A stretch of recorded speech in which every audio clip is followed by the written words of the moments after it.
What's going on, everyone? My name is Lucas Arellano, and I broke into tech without going to college or having experience, and now I'm an account executive that leads a BDR team of 6. And the goal of these videos is to show you how to not do the mistakes that I made in my 6-month-long job hunt, which was extremely hard to do alone. By the end of this video, you're going to know exactly what it takes to succeed your first 90 days on the job so that you can speak to in the interview, you don't sound like an imposter, and you can actually put together a 90-day plan that you typed out, because everyone knows the templated 90-day plans you find online are super obvious when you submit them in the job hunt. So it'll make you stand out, and you'll actually hit the ground running and crush quota like I did. I was the best BDR 14 out of 16 selling months before they promoted me to account executive. So that said, there's six steps to this. Make sure you take notes. So within the first 90 days, actually, before I go into step one, there is a training program, of course, right? This is an entry-level role. They need to teach you how to cold call, who to cold call, and how to book meetings, right? Good meetings. And along that path, between 9 to 5, they're not going to stick you through trainings 8 hours out the day because nobody learns that much that fast. So you have a lot of free time on your hands in between these trainings. And I'm going to show you exactly how to leverage that free time so you can hit the ground running. And by the time you start cold calling, you're already ahead of everyone and you get that promotion faster than everyone because you listen to me. So step number 1 out of 6. The first thing you want to do is, of course, master the product. You have to understand who they sell their product to, who's most likely to benefit from it. Take their trainings, their certifications, read a couple case studies, and really understand the product ins and out, the features of it, what pain those features solve, and who they solve it for. Once you get a good understanding of the product, it's going to help you find the people to call. And so you master this product through these trainings, but there's also things you can do in your free time, like the case studies I just mentioned. Now, in between these trainings where you're mastering the product, connect with top performers and try to build genuine value with them. Obviously, if they're an account executive that used to be a BDR, you could be sending them meetings. So they're probably going to want you to do as good as possible. But you really want to connect with them and learn a couple things. Ask them questions, things like, what would you have redone, or what can I do? What's a mistake that you made that I can avoid within the first 90 days to hit the ground running hard? What made you so successful, or what makes you so successful? Out of the whole conversation, the one thing that you do want to capture is ask for recorded calls if you couldn't find them, and the most common objections that they get on the phone and how they handle them. It's going to be your fast track to success, is mimicking these top performers.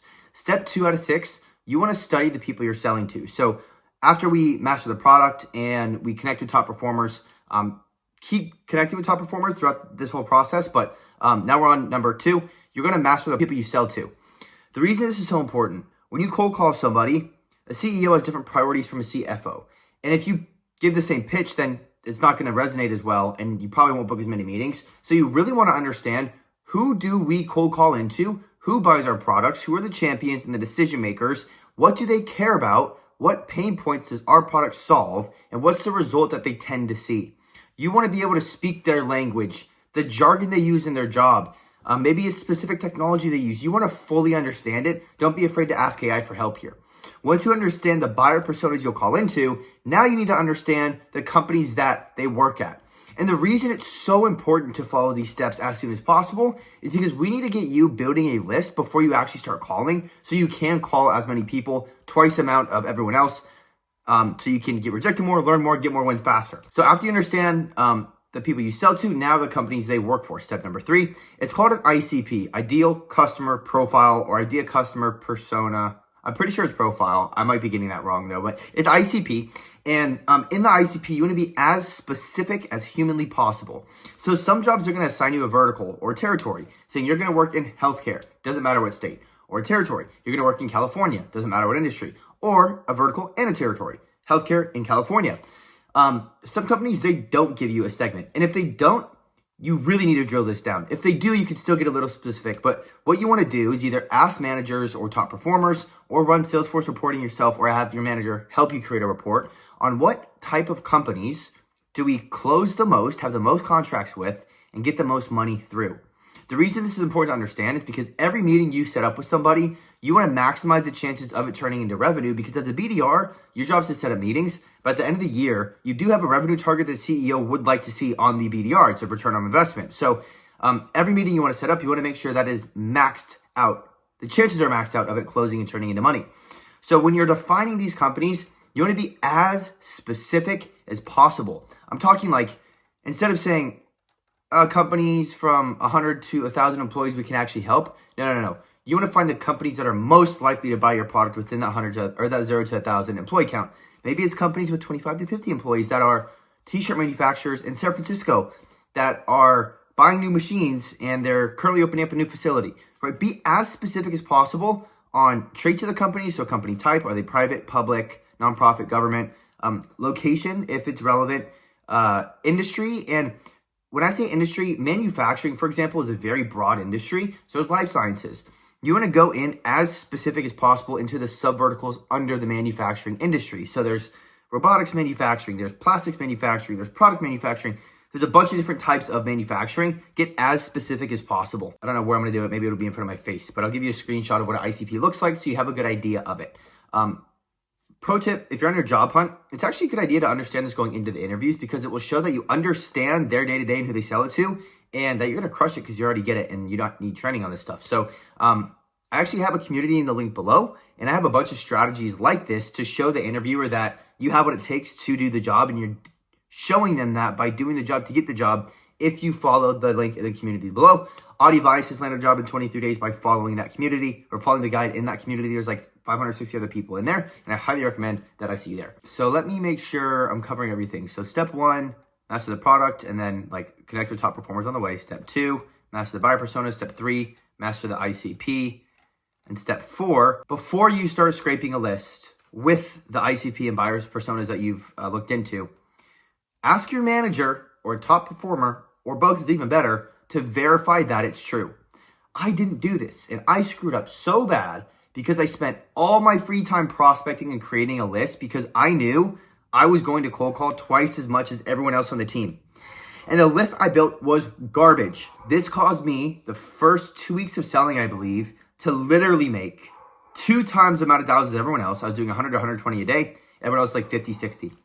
2 times the amount of dials, 0 meetings. Everyone else was booking meetings because my list was garbage. The good news is because I called so much, I was able to reflect on where I was going wrong, and I fixed it, and then I was the top performer shortly after. It always starts with hard work, but it also starts with working on the right stuff. So make sure your list is accurate by confirming with your manager that that is a good ICP, and you do have good buyer personas, and you do have good intent signals. I didn't really go into that, but you also want to understand what are things I could look for, whether it's on Google, on LinkedIn. What can I look for that is a signal that that company has intent to buy from us? For example, if your product helps new reps ramp faster, then an intent signal for you is going to be they posted that they're hiring new reps so that you can reach out to the sales team or the hiring team, be like, hey, our product helps them ramp faster. That is an intent signal. So make sure you get a lot of intent signals as well when you're building out your ICP. Now, once you have all of these done, ideally, you have all this information before you actually start cold calling. You want to get this done in like a week if you can, the first week that you get hired if you can find the time. And don't be afraid to work before and after work hours. Just don't ask other people for their time if it's before and after. Once you have all this confirmed, start building a list. Now, you want to make sure that you're not building a broad list. Every company or every person that you put inside of your Cadence or your CRM in Salesforce or HubSpot, you want to make sure that they have correct contact information. And there's ways you can verify this through ZoomInfo or Apollo IO, and then Hunter IO to verify their emails. Make sure that you have the right mobile number and or office number and the right business email, because you can have a list of a bunch of people at good companies, but if it's bad contact data, you're wasting your time. You want to make sure that you also verify that the person you're prospecting into still works at that company, because oftentimes it'll still say they do on LinkedIn, but then like it says like that person will be there for 32 years, but there's someone else that's been there for 7 with the same job title. That means they probably superseded that person. So start building your list as big as you can so that when you do start cold calling, you have a big ass list to start calling, and you're going to start making $100 each day. Step number 6, make sure you have a cold calling framework. I actually have a video up here on how to make an effective cold call, but don't be afraid to mix that in with what you learned from the top performer on the cold call openers they use, the value proposition, the objections, and everything else. And when you start calling, like I said, make more calls than everyone else and track it in an activity tracker in an Excel spreadsheet.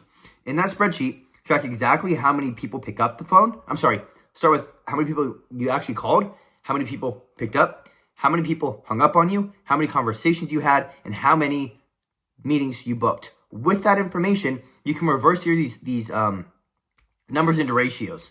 For example, if you divide the amount of meetings by the amount of calls you made, you see your percentage of how many calls turn into meetings. To get even more granular, if you track how many conversations you made, you can see how many conversations turn into meetings. And if that ratio is low, that means you're not very good at objection handling, or maybe your value prop's off, or maybe you're getting hung up on because your opener sucks. There's ways you can reverse engineer where your issues are. If you have a low pickup rate, like less than 10%, you know that you have a contact data issue, or maybe your phone's popping up as spam likely. So man, I really love talking fast, I guess, but that, I know that was a lot. I hope you took notes. And if you want some more tips on how to stand out in your job hunt and land your job in 23 days like Audie did, click the link to the community in the link below with a free guide, hella people in there, and access to me as well. So I'll see you there. God bless you. See you next Saturday.